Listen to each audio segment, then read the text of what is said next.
Bismillahirrahmanirrahim. Assalamualaikum warahmatullahi wabarakatuh. Bismillah, alhamdulillah, wassalatu wassalamu ala habibillah Sayyidina Muhammad ibn Abdillah wa ala alihi wa sahbihi wa man wala. Subhanaka la ilma lana illa ma 'allamtana innaka antal alimul hakim wa la hawla wa la quwwah إلا بالله العلي العظيم. اللهم رب اشرح لنا صدورنا ويسر لنا أمورنا واحلل عقدة من ألسنتنا يفقه أقوالنا. اللهم فقهنا في الدين وعلمنا التأويل برحمتك يا رب العالمين والحمد لله رب العالمين. Alhamdulillah, summa alhamdulillah, syukur kepada Allah Subhanahu wa taala. Kita bertemu kembali di dalam pembacaan hadis kitab sahih Imam Muslim rahimahullahu ta'ala, dan kita telah tiba pada riwayat yang ke-322 secara keseluruhan. Masih lagi berkenaan tentang Kitabul Iman, hadis-hadis yang Imam Muslim kumpulkan berkenaan tentang iman. Ahlan-ahlan kepada Adeline Maira, Habibah Suib dan juga sahabat-sahabat yang lain. Begitu juga yang berada di ruang TikTok, Wandi, Jojo, Mustafa serta semua sahabat-sahabat yang lain. Kita telah tiba pada bab yang ke-54, yang mana Imam Muslim membawakan hadis-hadis berkenaan babu kaunil islami yahdimu ma qablah. Hadis-hadis yang menceritakan bahawa seseorang yang masuk Islam, maka itu akan menghapuskan dosa-dosa yang terdahulu. Wa kadzal hajj, begitu juga seseorang yang melakukan ibadah haji dan Allah terima amalan hajinya, maka akan menjadi penyebab pengampunan dosa-dosa yang lalu. Wal hijrah, dan begitu juga hijrah. Maka ada 3 amalan: Islam, haji dan umrah, yang mana ada dalam hadis-hadis ini yang akan menjadi asbab pengampunan dosa-dosa yang terdahulu untuk orang yang melakukannya. Riwayat yang ke-322 adalah hadis yang panjang berkenaan tentang Amr ibn al-As radhiyallahu ta'ala anhu, yang mana Amr ibn al-As radhiyallahu ta'ala anhu ketika mana nak meninggal dunia, diceritakan secara ringkas 3 keadaan kehidupan dia sebelum Islam, ketika mana awal masuk Islam, dan sebelum beliau meninggal dunia. Baca sanadnya dulu.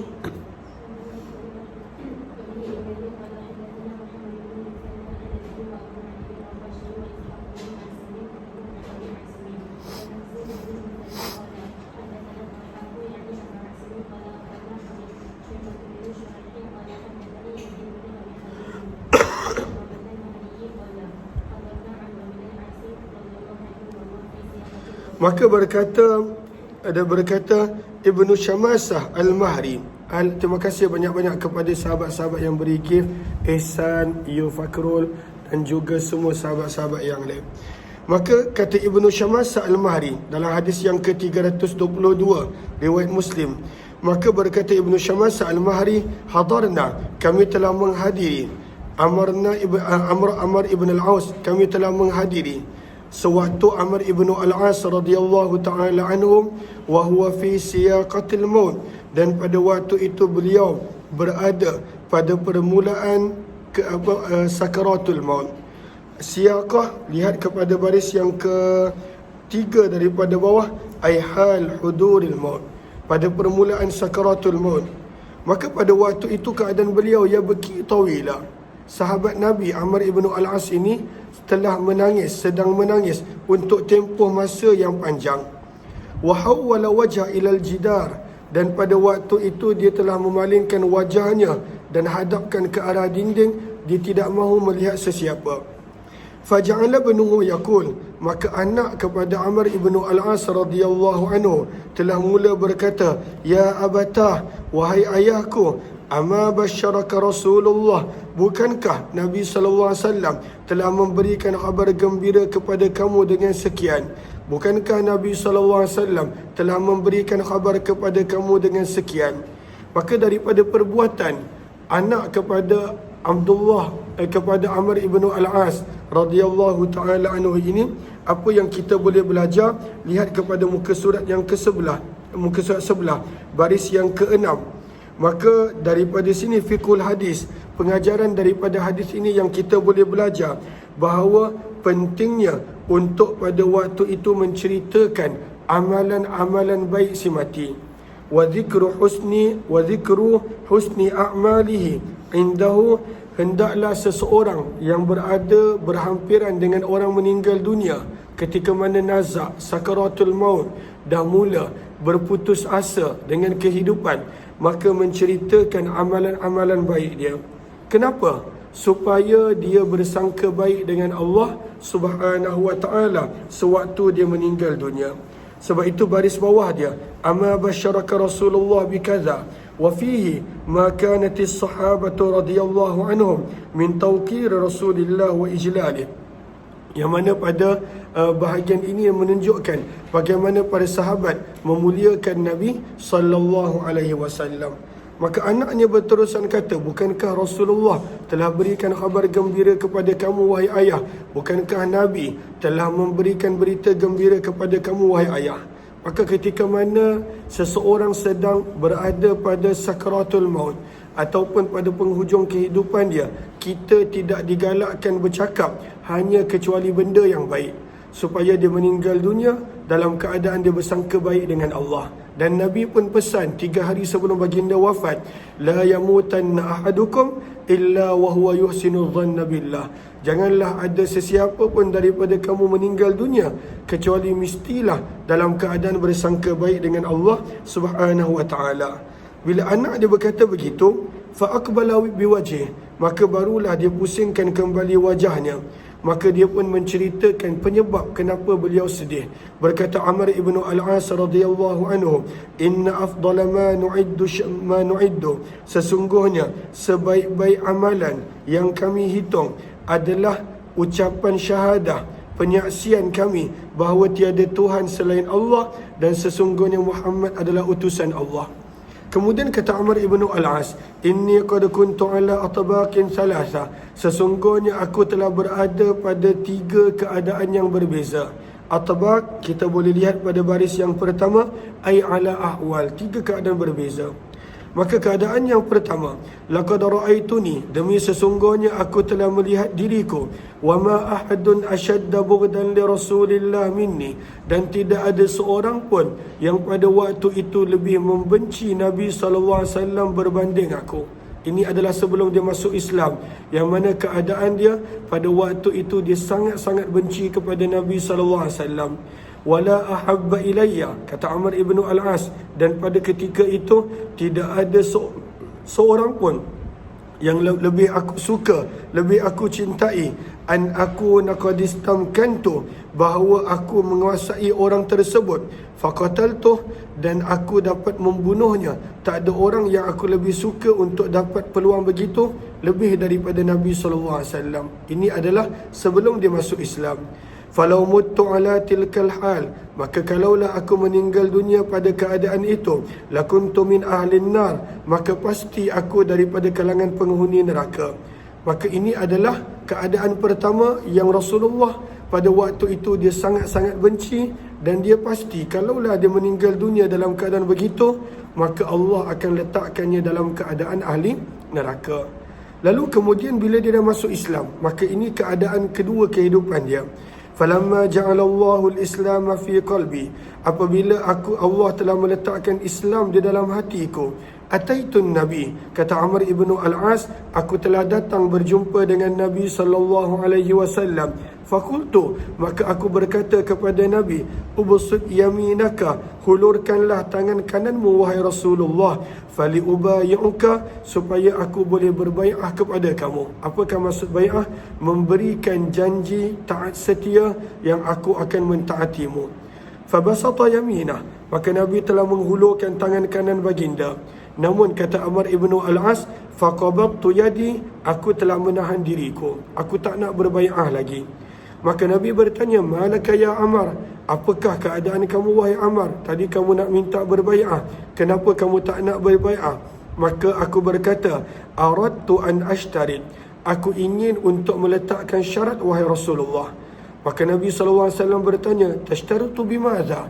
Dengan perkara apa yang kamu nak meletakkan syarat? Maka aku berkata, "An yughfarali," aku nak meletakkan syarat, kalaulah aku berbai'ah, maka engkau jamin yang Allah akan ampunkan segala dosa-dosa aku sebelum Islam. Maka Nabi SAW terus bersabda, dan ini merupakan dalil untuk tajuk bab kita, yang mana Nabi SAW bersabda, "Ama alimta, adakah kamu tidak tahu wahai Ammar, annal islama, sesungguhnya seseorang yang memasuki Islam, yahdimu ma kana qablah, akan menghapuskan dosa-dosa sebelum dia masuk Islam. Wa annal hijrah, dan sesungguhnya seseorang yang melakukan pengorbanan berhijrah, tahdimu ma kana qablaha, akan mengampunkan dosa-dosa sebelum daripada hijrah. Wa annal hajja, dan sesungguhnya ibadah haji, yahdimu ma kana qablah, akan menghapuskan dosa-dosa sebelum daripada dia menunaikan haji." Kemudian, maka ini adalah pada waktu itu keadaan kedua beliau.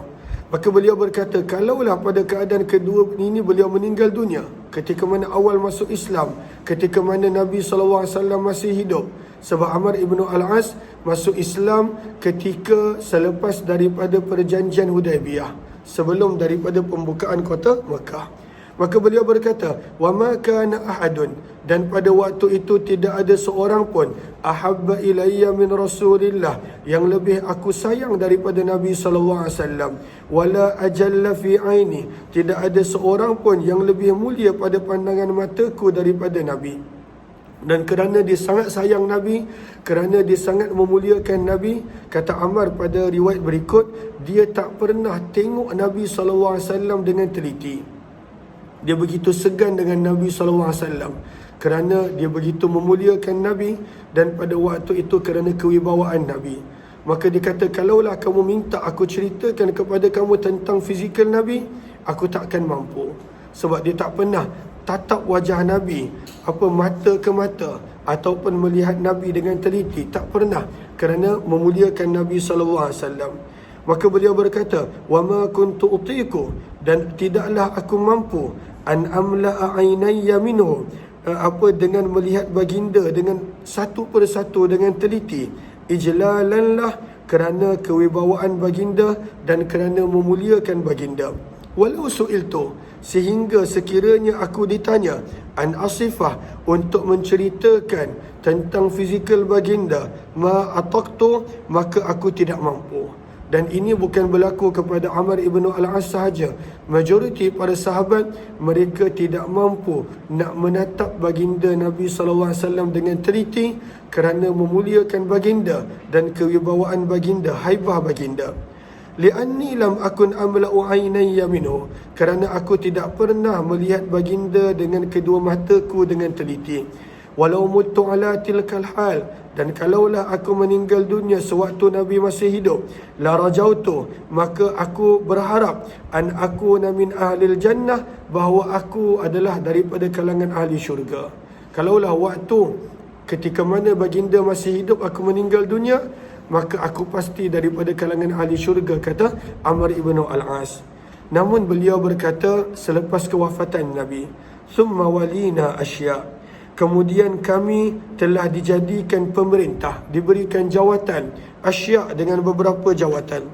"Ma adri ma hali fiha," dan aku tidak tahu apakah keadaanku padanya. "Fa iza ana mutu," maka kalaulah aku meninggal dunia pada situasi ketiga kehidupanku ini, maka beliau pesan jangan buat perkara berikut ketika mana beliau dah meninggal dunia. "Fala tashabni," maka janganlah menemaniku, "naihatun," seorang pun yang menangis dalam keadaan meratap ataupun meratap sambil menangis. "Wala narun," jangan ada api yang pada waktu itu menghantar jenazahku. Maka kenapakah jangan ada api? Allahumma salli ala Sayyidina Muhammad.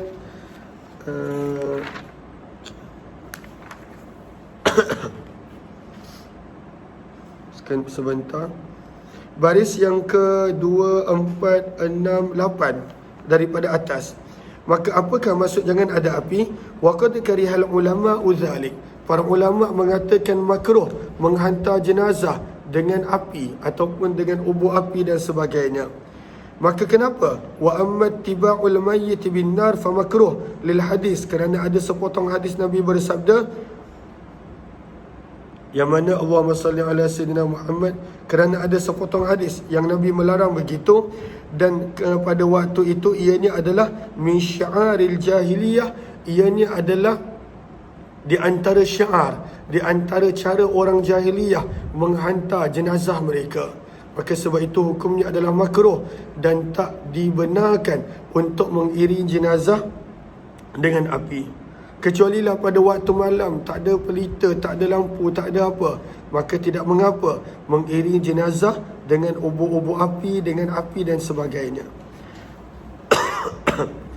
Kemudian apabila kamu telah menanamku, kata Amr ibn al-As, fa idza dafantumuni, apabila kamu telah menanamkanku, fasunnu, maka taburkanlah alayya turab, pada tanah perkuburanku akan tanah. Maksudnya taburkan tanah. Dalam kitab Al-Azkar kita dah belajar bahawa doa ketika mana menaburkan tanah adalah dibaca daripada surah Taha, ayat yang kita biasa dengar, minha khalaqnakum, daripada tanah kami telah menciptakan kamu, wa fiha nu'idukum, kepada tanah kami telah mengembalikan kamu, wa minha nukhrijukum taratan ukhra, dan kelak daripada tanah kami akan mengeluarkan kamu semula. Maka pada waktu itu dibaca ayat tersebut ketika mana menaburkan tanah di atas perkuburan tersebut. Thumma aqimu, kemudian beradalah kamu, maksudnya jangan terus balik, beradalah kamu haula qabri, di sekeliling kuburku, qadra ma tunhar, kadar di mana boleh disembelih seekor unta, wa yuksamu lahmuha, dan diagih-agihkan dagingnya, maksudnya tunggu untuk beberapa puluh minit.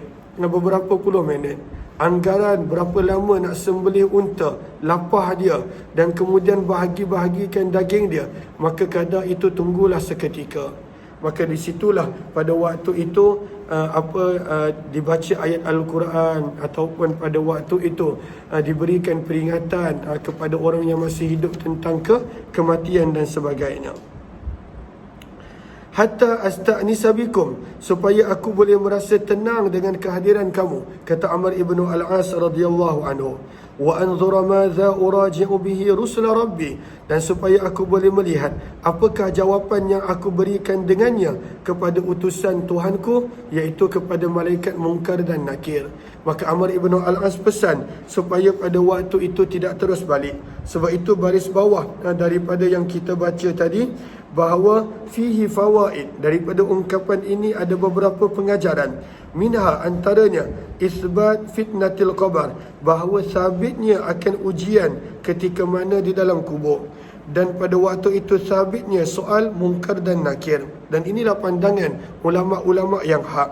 Wa minha istihbabul maks, dan di sini sunnahnya untuk tunggu sebentar di sisi kubur selepas daripada pengkebumian, lahzah, untuk seketika. Jumpa ke jumpa? Okey. Bawa kemudian seterusnya, wa fihi annal mayyita hina idzin yasma'u min haulil man haulal qabr, bahawa pada waktu itu jenazah sedang mendengar apa yang berlaku di sekeliling kubur dia. Wa qad yustadallu bihi, dan kemudian pada waktu itu ada beberapa pandangan yang lain. Riwayat 323 baca.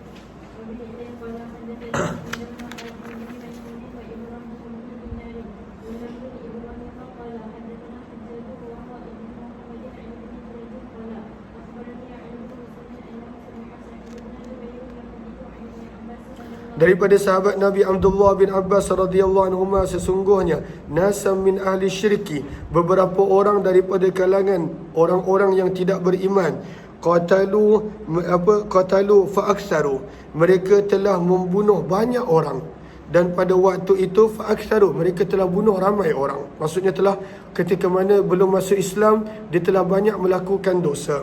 Wazanau, dan mereka telah berzina, fa aktsaru, dengan jumlah yang banyak. Thumma atau Muhammada, kemudian mereka telah datang berjumpa Nabi SAW lalu bertanya, innal ladzi taqulu wa tad'u, sesungguhnya apa yang kamu cakapkan wahai Muhammad dan kamu ajak untuk beriman, la hasan, adalah suatu perkara yang baik. walau tukhbiruna, namun sekiranya kamu boleh khabarkan kepada kami, anna lima amilna kafarah, bahawa sekiranya ada penebus bagi kesalahan-kesalahan perbuatan kami. Kami bunuh orang ketika mana sebelum Islam, kami melakukan zina. Maka Allah telah menurunkan suratul Furqan ayat yang ke-68, di mana firman Allah, wallazina la yad'una ma'allahi ilahan akhar wa la yaqtuluna an-nafsa allati harramallahu illa bil haqq wa la yaznun wa man yaf'al dhalika yalqa athama. Firman Allah, dan mereka-mereka yang setelah memasuki Islam, mereka tidak menyembah, tidak menyeru bersama dengan Allah akan Tuhan sembahan yang lain. Wala yaqtulun, dan mereka tidak membunuh mana-mana jiwa yang Allah telah haramkan pada waktu itu pembunuhannya, kecuali dengan sebab yang benar, iaitu murtad, ataupun keluar, ataupun dia bunuh orang lain dengan sengaja, ataupun pada waktu itu dia melakukan zina dalam keadaan dia telah berkahwin. Maka firman Allah, wa man yaf'al dzalika yalqa athama, maka barang siapa yang melakukan perkara-perkara ini, dia telah melakukan pada waktu itu dosa yang besar, dan dia akan mendapat balasannya.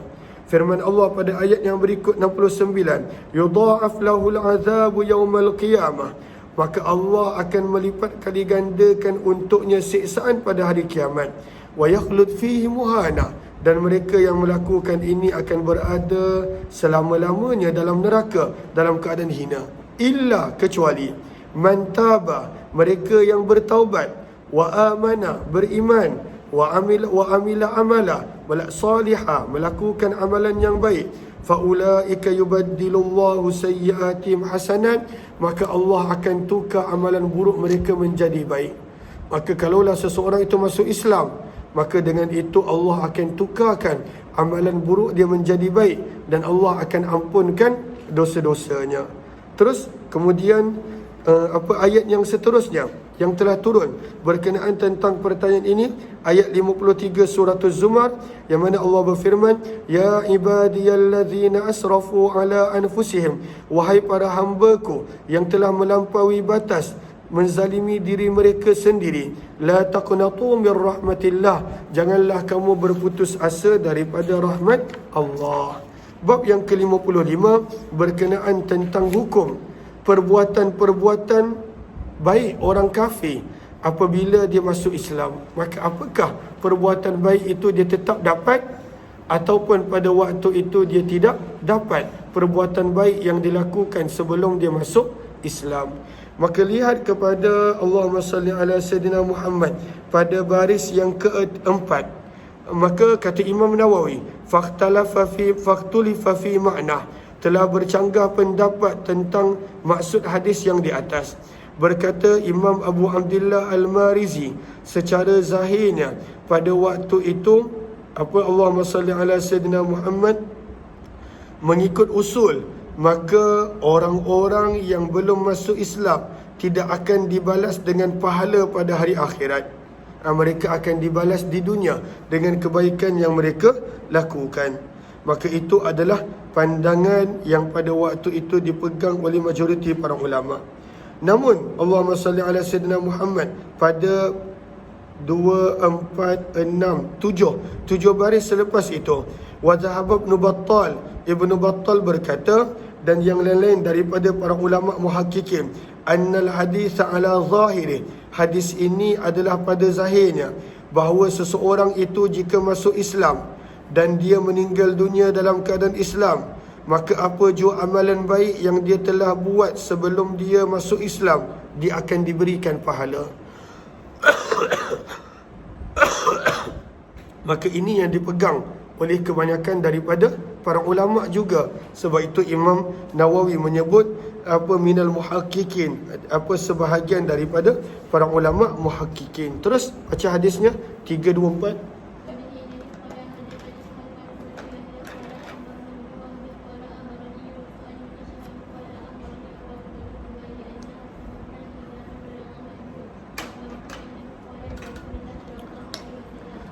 Maka daripada Hakim bin Hizam, lihat muka surat sebelah baris yang pertama, tarjamah Tengok kucing tu mama.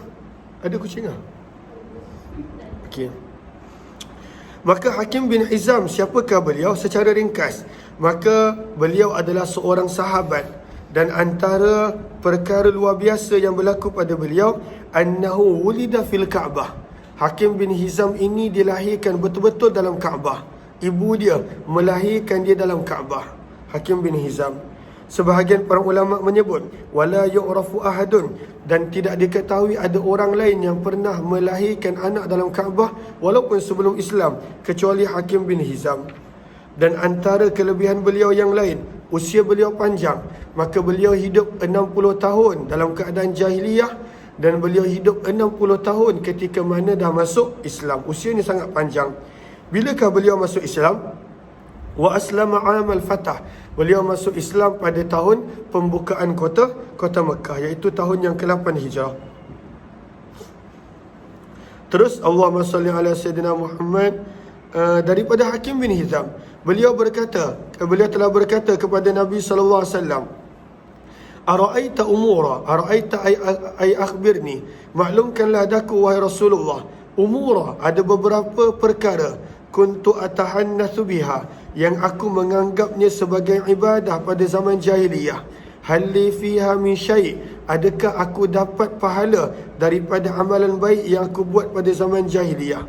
Maka Nabi SAW bersabda, aslamta, kamu telah masuk Islam, ala, dengan ma aslafta min khair, dengan apa jua amalan baik yang kamu telah lakukan sebelum daripada Islam. Maksudnya kamu telah masuk Islam bersama dengan amalan-amalan baik yang kamu lakukan sebelum Islam. Bererti pada waktu itu secara zahirnya, kata Ibn Battal, akan beroleh pahala dengan amalan-amalan baik yang telah dilakukan sebelum daripada Islam. Terima kasih banyak-banyak ayat. Terima kasih. Jazakumullahu khairan. Riwayat 3325, baca sanad dia dulu.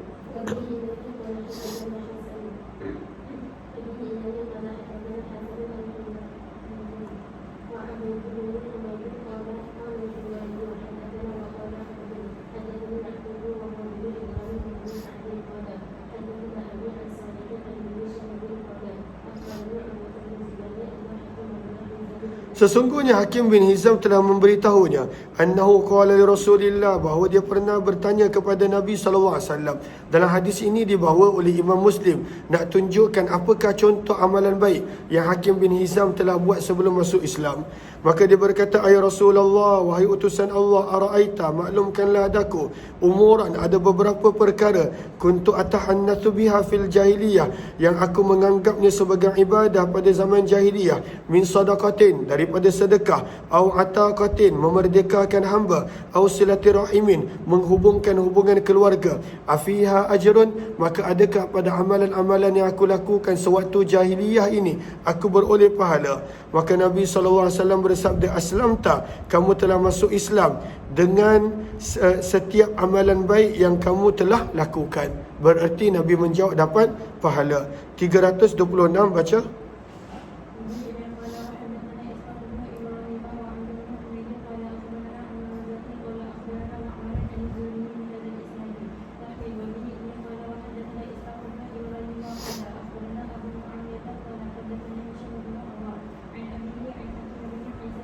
Maka dibawakan hadis yang ke-326 ini nak menunjukkan bahawa walaupun Nabi sebut amalan dia diterima, dia berjanji kepada Nabi SAW yang dia akan pada waktu itu melakukan amalan yang dia pernah buat sebelum daripada masuk Islam lagi sekali selepas dia masuk Islam.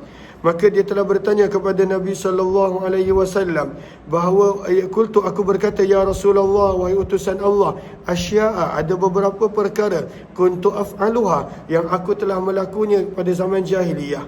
Berkata Hisham, yang beliau maksudkan adalah atabarraru biha, yang aku melaksanakannya dalam bentuk kebajikan, dalam bentuk amalan yang baik.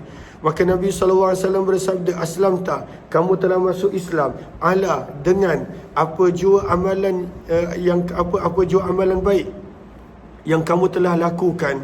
Maka Hakim bin Hizam berkata, fa wallahi, demi Allah, La ada'u syai'an, aku tidak akan tinggalkan satu pun, sana'tuhu fil jahiliyah, yang aku telah kerjakan pada zaman jahiliyah daripada amalan yang baik, illa fa'altu fil islami mislah, kecuali aku akan melakukan perkara yang sama dalam Islam. 327, teruskan.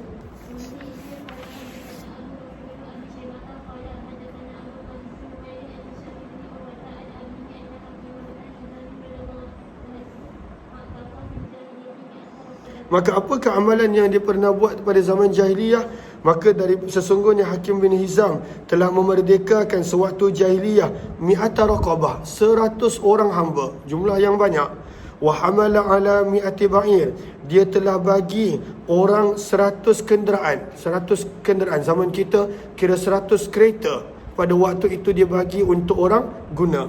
Summa ataqa fil Islam, maka bila dia masuk Islam, dia dah berjanji dengan Nabi yang dia akan buat benda yang sama. Maka dia telah memerdekakan 100 orang hamba. Wa hamala ala mi'atin ba'ir, dan memberikan 100 unta untuk ditunggang. Istilahnya pada waktu itu 100 kereta, mudah faham.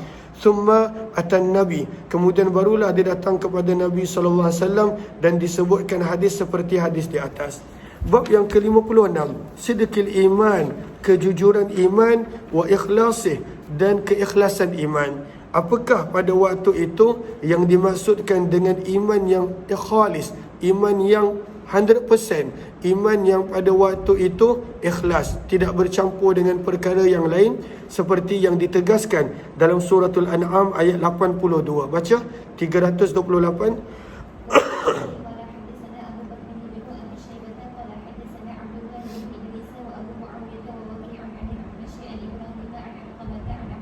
Daripada sahabat Nabi Abdullah bin Mas'ud radhiyallahu anhu, beliau berkata, lamma nazalat, apabila telah turunnya ayat allazina amanu wa lam yalbasu imanahum bizulmin, orang-orang yang beriman dan tidak mencampur adukkan iman mereka dengan kezaliman.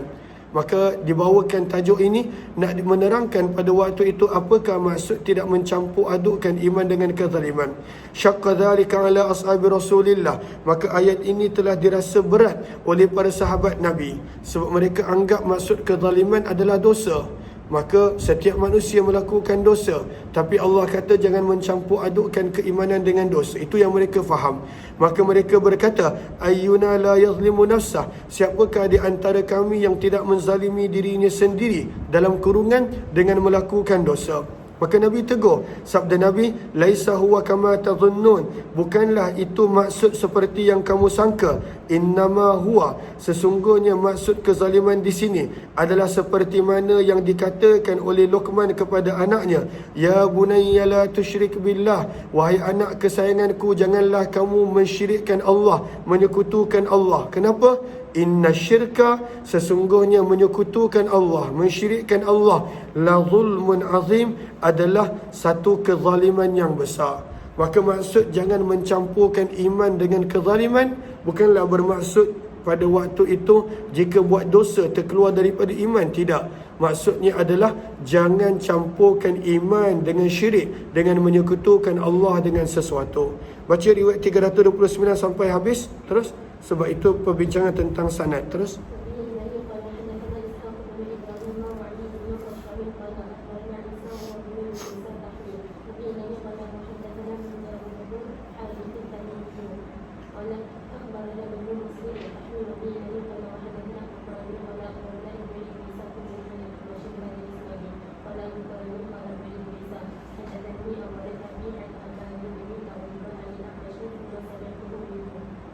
Terus bab yang ke-57, babu yang mana maksud hadis ni banyak. Kejap lagi yang Imam Imam Muslim sebutkan di dalam bab ini. Maka apakah tajuk bab 57 ini? Babu bayan, bab pada menerangkan tajawuzillahi ta'ala an hadithin nafsi wal khawatir bil qalbi, bahawa Allah memaafkan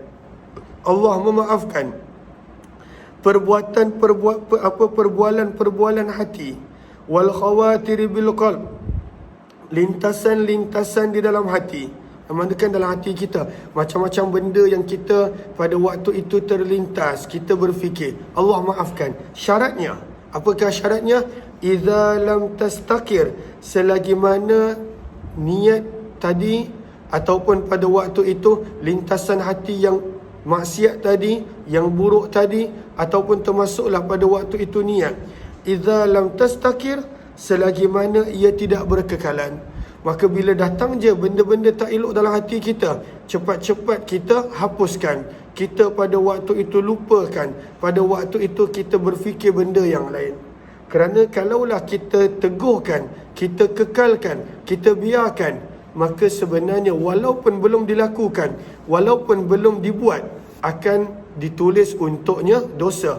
Apabila berlakunya istikrar, berlakunya pada waktu itu berkekalan akan lintasan hati yang tak elok tadi di dalam hati. Jelas ke jelas? Wabayan dan penerangan bahawa Allah Subhanahu wa taala lam yukallif, tidak pernah membebankan, illa ma yuta, kecuali mengikut kemampuan. Yang ketiga, wabayan dan penerangan apakah hukum alham bil hasanah pada waktu itu, berazam sesuatu amalan yang baik, wabisayyi'ah, dan berazam amalan yang buruk. Adakah dapat pahala ataupun dosa ataupun bagaimana? Riwayat 330.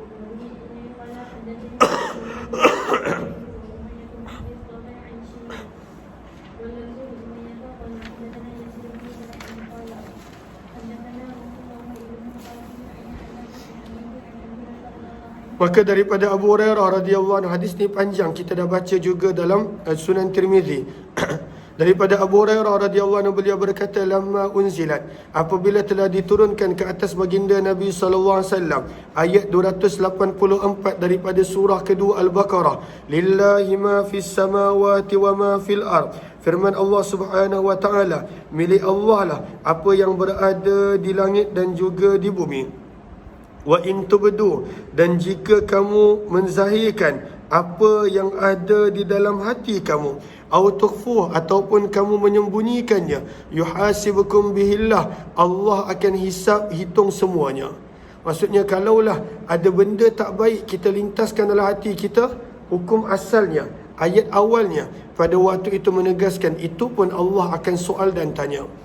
Fayaghfiru liman yasha, maka Allah akan ampuni siapa yang Allah kehendaki, wa yu'adzibu man yasha, dan Allah akan menyiksa sesiapa yang Allah kehendaki. Wallahu ala kulli syai'in qadir, dan Allah Maha berkuasa atas tiap-tiap sesuatu. Berkata perawi, fashtadda dzalika ala ashabi Rasulillah, maka ayat ini telah dianggap berat oleh para sahabat Nabi sallallahu alaihi wasallam, kerana lintasan hati pun Allah akan soal dan tanya. Maka mereka telah datang berjumpa dengan Nabi, summa baraku ala rukab, mereka telah duduk di atas lutut mereka, lalu berkata, ya wahai utusan Allah, kullifna, kami telah dibebankan, dipertanggungjawabkan dengan amalan manutiku yang kami tak mampu, as-salata was-siyam wal jihad was-sadaqah, solat, puasa, jihad, sedekah, ini adalah perkara yang kami mampu. Wa qad unzilat, dan sekarang ini telah diturunkan ke atas kamu ayat ini, wala nutiquha, dan kami tidak mampu wahai Rasulullah. Maka Nabi SAW bersabda, aturiduna an taqulu, adakah kamu ingin untuk berkata-kata seperti mana perkataan Yahudi dan Nasrani sebelum daripada kamu? Mereka berkata, sami'na, kami dengar, wa asaina, namun kami tidak akan buat. Bal qulu, bahkan katakanlah oleh kamu, sami'na wa ata'na, kami dengar dan kami taat. Ghufranaka rabbana, maka pengampunan Allah adalah untuk ghufranaka, pengampunan Allah untuk kamu, wa ilaikal masir, dan kepada Allah, kepada kamulah ya Allah al-masir, kami akan kembali.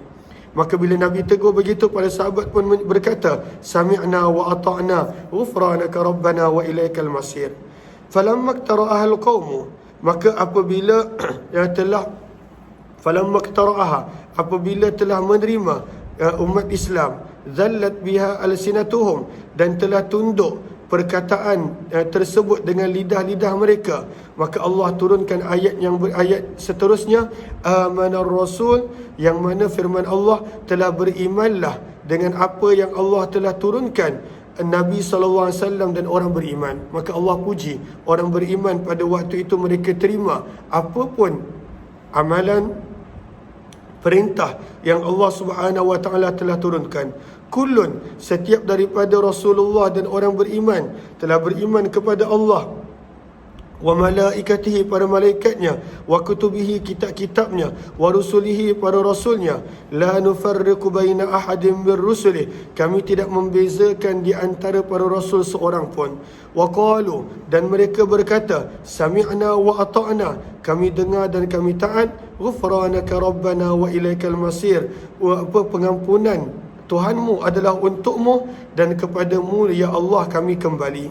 Falamma fa'alu dhalika, maka bila para sahabat sanggup menerima walaupun sesuatu amalan yang sebenarnya sangat-sangat berat kerana teguran Nabi, maka Allah telah turunkan lagi ayat, la yukallifullahu nafsan illa wus'aha, Allah tidak pernah membebankan seorang pun kecuali mengikut kemampuannya. Laha ma kasabat, untuk seseorang itu apa jua amalan yang dia buat. Wa 'alaiha ma iktasabat, dan ke atas orang tersebut hukuman apa pun amalan yang dia buat. Rabbana la tu'akhidna, wahai Tuhan kami janganlah dikau hukum kami, in nasina, jika kami terlupa, au akhtana, ataupun tersilap. Maka pada waktu itu Nabi SAW menjawab, na'am, bahkan, Rabbana wala tahmil alaina isra, wahai Tuhan kami janganlah dikau bebankan ke atas kami dengan bebanan seperti mana yang kamu telah bebankan ke atas orang-orang daripada sebelum kami. Maka Nabi pun menjawab, na'am, bahkan. Kemudian Nabi baca lagi ayat, Rabbana wala tuhammilna ma la taqata lana bih, wahai Tuhan kami janganlah dikau bebankan ke atas kami dengan apa yang kami tidak mampu untuk melakukannya.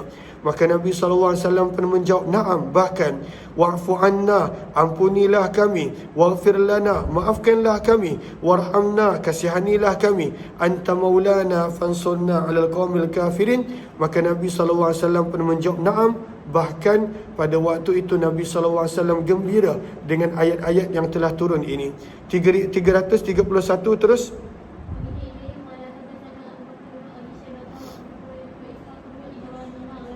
Baca sampai habis, riwayatnya lebih kurang sama. Terus.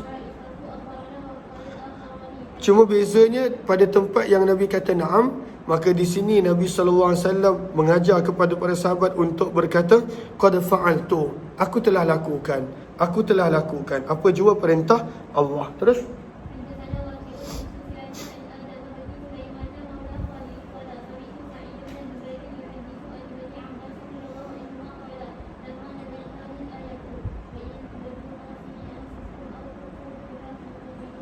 Terus. Telah masuk kepada hati para sahabat sesuatu daripada ayat ini, lam yadkhul, yang tidak pernah masuk pada hati mereka daripada sesuatu apa pun sebelum itu. Maksudnya perasaan pada waktu itu rasa berat, rasa tak mampu, rasa susah, kerana ayat ini menyebut bahawa apa pun yang ada dalam lintasan hati manusia, Allah akan tanya, Allah akan hitung, dan Allah akan soal. Maka mereka merasakan itu satu perkara yang sangat-sangat berat yang mereka tak mampu. Terus.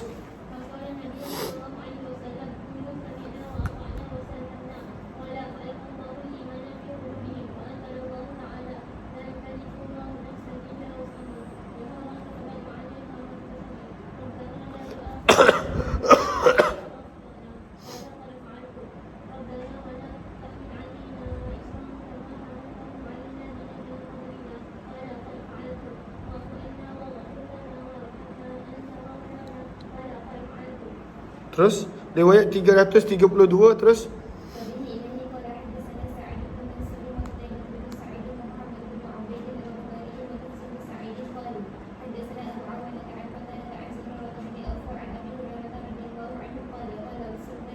Sabda Nabi SAW, hadis riwayat daripada Abu Hurairah radhiyallahu anhu, innallaha tajawaza, sesungguhnya Allah memaafkan, li ummati, untuk umatku, sabda Nabi, ma haddathat bihi anfusaha, apa jua perbualan yang ada di dalam hatinya, apa jua lintasan yang berada dalam hatinya, daripada perkara-perkara yang tak elok, perkara yang buruk. Kan kadang-kadang ada lintasan tak elok dalam hati kita, maka sabda Nabi, Allah maafkan itu untuk umatku. Selagi mana apa? Malam yatakallamu, selagi mana tak dizahirkan pada perkataan. Bila dia cakap dia benda tak elok yang ada dalam hati dia, maka pada waktu itu akan dicatat dan akan ditulis. Au ya'malu bih, ataupun selagi mana tak dizahirkan pada perbuatan, maka bila dizahirkan apa yang ada di dalam hati, maka pada waktu itu akan diambil kira dan akan ditulis sebagai maksiat dan dosa. Selagi mana dia ada dalam hati, dia hilangkan, dia buang, maka Allah akan maafkan. Riwayat 333 terus.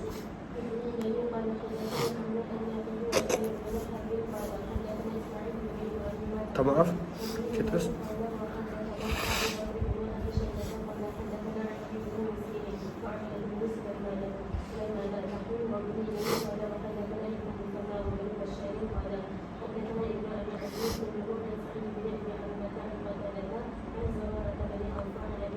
Daripada sahabat Nabi Abu Hurairah radhiyallahu anhu, riwayat yang lebih kurang sama, cuma ada beberapa perkataan yang berbeza, namun terjemahan dia lebih kurang sama.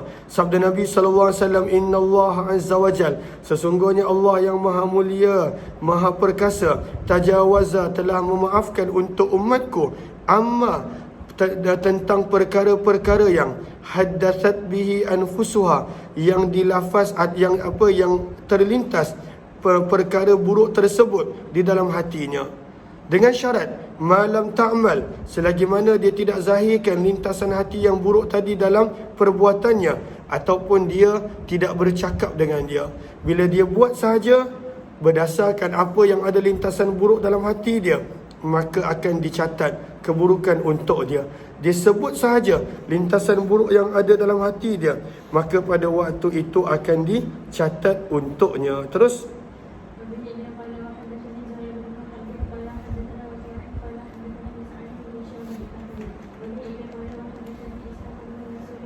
baca sampai habis terus.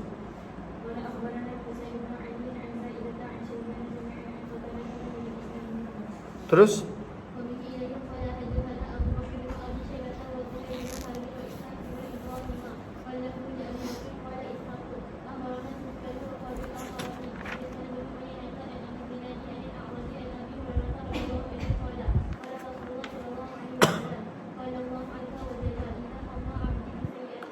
maka sabda Nabi SAW, Iza hamma, apabila berniat, berazam seorang hamba tentang sesuatu dosa, maka pada waktu itu Allah berfirman kepada para malaikat, Fala taktubuha, selagi mana pada waktu itu dia baru berazam, baru berniat nak melakukan sesuatu, maka janganlah kamu menulis tentangnya. Nanti kita akan baca pada muka surat sebelah perbezaan perkataan ham, hadithun nafs dan sebagainya. Fa'in amilaha, maka jika dia melakukan apa yang dia azam daripada perkara buruk tadi, maka barulah dituliskan untuknya satu dosa. Wa idza hamma, namun apabila dia berniat, berazam untuk melakukan satu kebaikan, walaupun masih belum dilakukan, faktubuha, maka firman Allah kepada para malaikat, tulislah kamu untuknya satu kebaikan, dan jika dia melakukannya, maka tulislah untuknya 10 kebaikan. Terus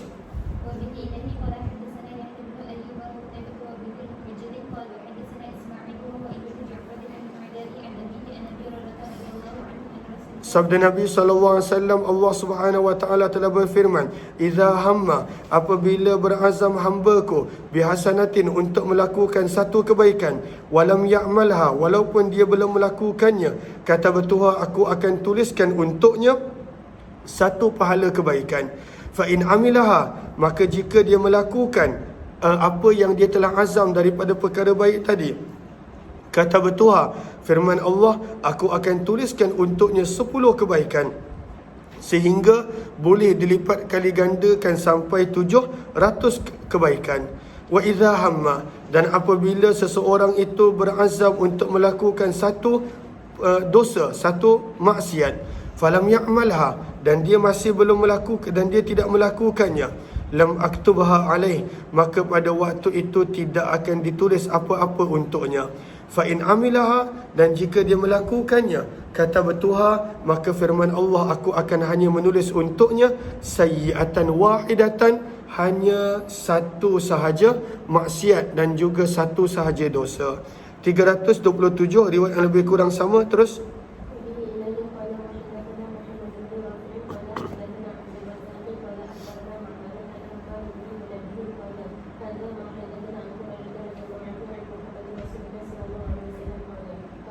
Maka sabda Nabi sallallahu alaihi wasallam, qala Allah tabaraka wa taala, Allah tabaraka wa taala berfirman, idza tahaddatsa 'abdi, apabila terlintas pada hamba-Ku. Maka dalam hadis ini digunakan perkataan tahaddatsa. Sebelum ini digunakan perkataan hamma. Maka apabila terlintas hamba-Ku bi an ya'mala, bahawa dia nak melakukan satu kebaikan, fa ana aktubuha lahu hasanah, maka firman Allah, aku akan tuliskan untuknya satu pahala, ma lam ya'mal, walaupun dia belum melakukan.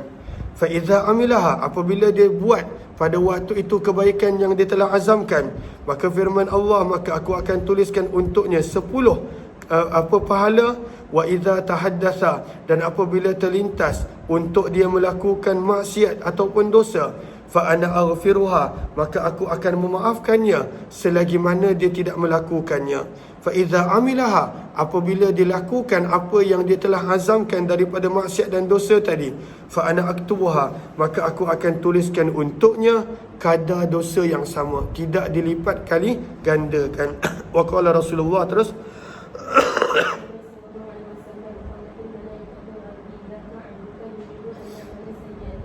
maka berkata malaikat, Rabbi, wahai Tuhanku. Sabda Nabi SAW, malaikat berkata, wahai Tuhanku, zaka abduk, hamba-Mu tersebut ingin untuk melakukan dosa. Wahuwa absaru bih, dalam keadaan Allah sebenarnya lebih melihat berbanding para malaikat. Maka Allah akan berfirman kepada malaikat, urkubuh, perhatikanlah dia dengan teliti.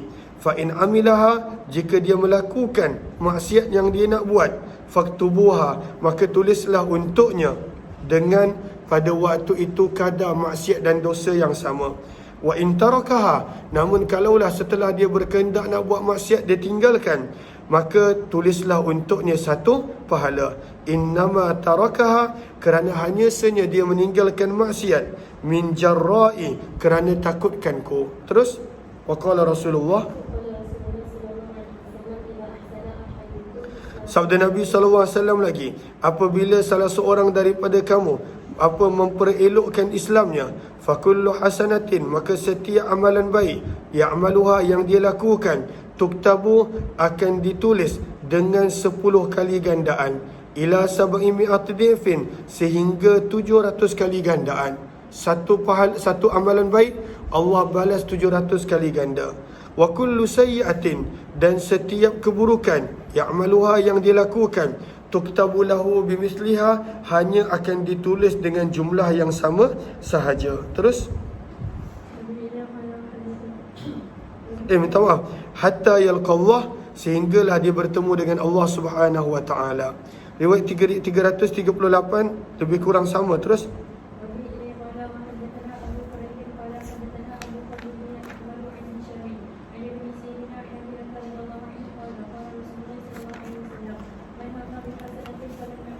baca hadisnya sampai habis, lebih kurang sama. Terus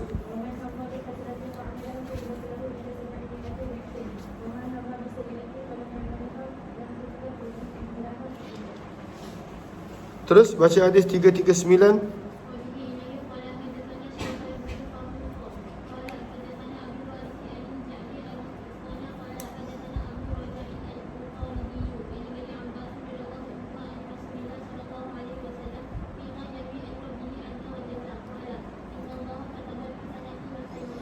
Maka Nabi SAW menukilkan dalam hadis kursi baginda bahawa Allah berfirman, Inna Allah katabal hasanati was sayyiat, sesungguhnya Allah telah menulis akan perkara yang baik, amalan yang baik dan amalan yang buruk.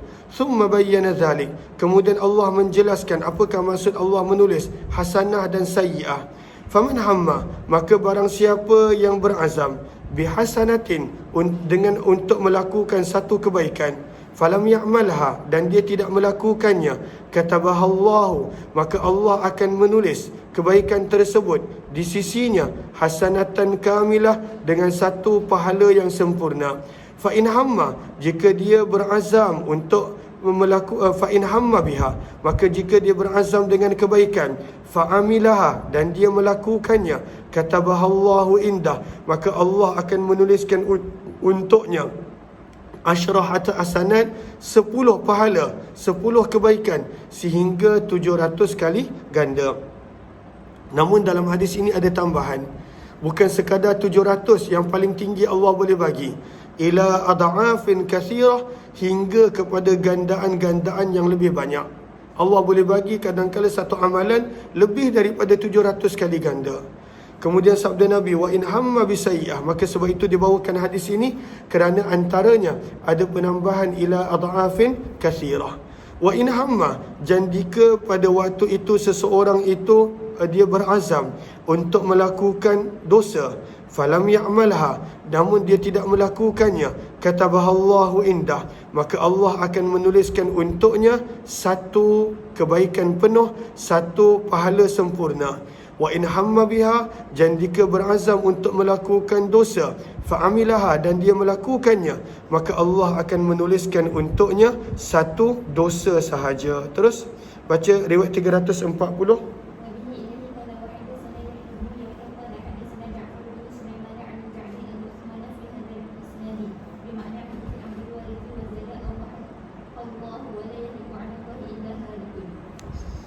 Maka dalam riwayat ini disebut bahawa ada penambahan au mahahallahu, ataupun Allah Subhanahu wa taala akan mengampunkannya, wala yahliku 'alallahi illa halik, dan tidak ada seorang yang pada waktu itu boleh membinasakan Allah kecuali seorang yang benar-benar binasa. Apakah maksud wala yahliku 'alallahi illa halik? Baca baris yang paling akhir. Baris yang paling akhir. Maka apakah maksud wala yahliku 'alallahi illa halik? Maka kata Imam Nawawi menukilkan daripada Qadhi Iyad. Sebentar.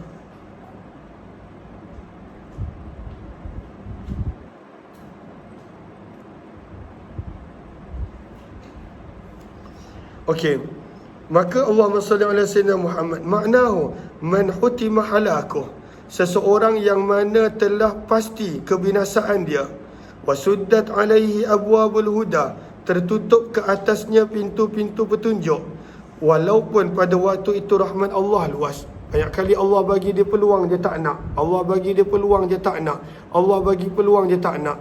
Maka pada waktu itu dia tak nak bertaubat, dan pada waktu itu tertutup peluang untuk dia bertaubat. Waja'alahu sayyi'ah hasanah, dan dia pada waktu itu menjadikan dosa dan dianggap sebagai pahala. Allahumma salli ala sayyidina Muhammad. Minta maaf. Allah mana tadi? Okey. Waja'alahu sayyi'ah hasanah idza lam ya'malha, wa idza amilaha wahidah, wal hasanah idza lam ya'malha wahidah, wa idza amalaha 10 ila 7 dhifin ila adhafin kathira. Maksudnya Allah punya rahmat dah luas. Kalaulah dia buat dosa, hanya dapat satu. Kalaulah dia tinggalkan dosa, dapat pahala. Kalaulah amalan baik dia buat, digandakan.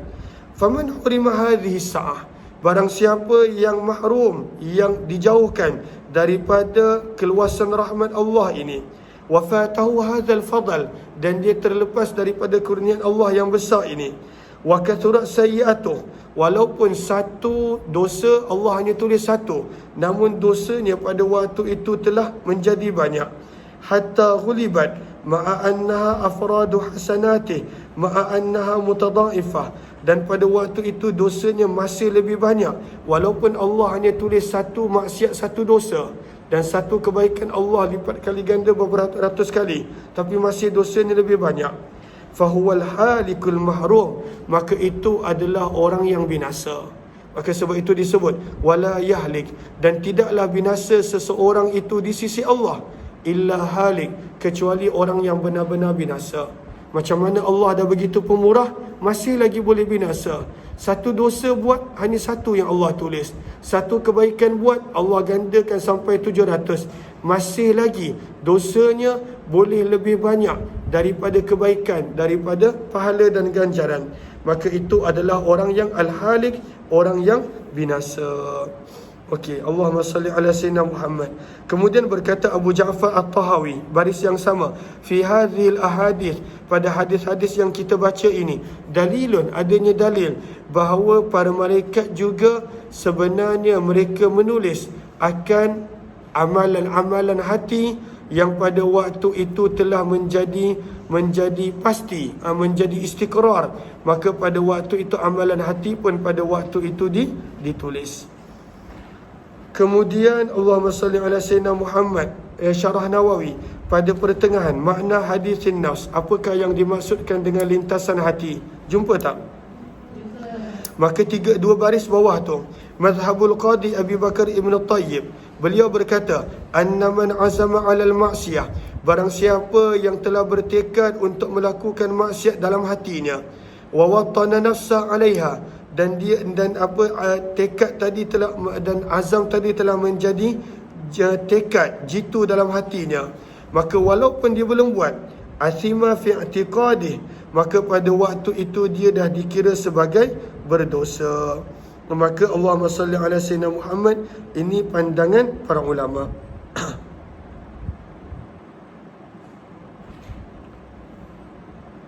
Okey, kemudian Allahumma baris bawah dia, anna dhalika fi man lam yuwattin nafsahu ala al-ma'siyah, mana-mana riwayat yang menyebut pada waktu itu Allah maafkan lintasan hati, itu adalah ketika mana lintasan hati itu dia tidak menjadi tekad, dia tidak berubah menjadi bersungguh-sungguh.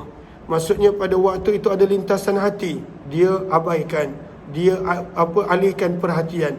Adapun lintasan hati yang sentiasa bermain dalam hati dia, nak buat dosa ni, nak buat maksiat ini, nak buat macam ni, dan berkekalan lama, maka sebenarnya akan ditulis sebagai dosa di sisi Allah. Wa innama marra dhalika bi fikri, lintasan hati yang pada waktu itu sekadar datang berlalu pergi, min ghairi istiqrar, dan tidak menjadi istiqrar, tidak menjadi tekad, maka itu dipanggil ham. Itu dipanggil ham. Dan kalaulah pada waktu itu menjadi tekad, maka itu dipanggil azam. Wa yufarraq bainal ham wal azam. Adapun lintasan hati yang datang berlalu pergi, maka itu Allah maafkan, itu tak ditulis apa-apa. Bahkan pada waktu itu kalaulah niat baik, maka dapat pahala. Apakah ham? Lintasan hati yang datang dan berlalu pergi. Tapi kalaulah ada menjadi istiqrar, menjadi tekad di hati, maka itu dipanggil azam. Jelas ke jelas? Terus bab yang ke-58, yang ni kita sambung jam 6.30 nanti insya-Allah. Terima kasih semua, jumpa lagi insya-Allah.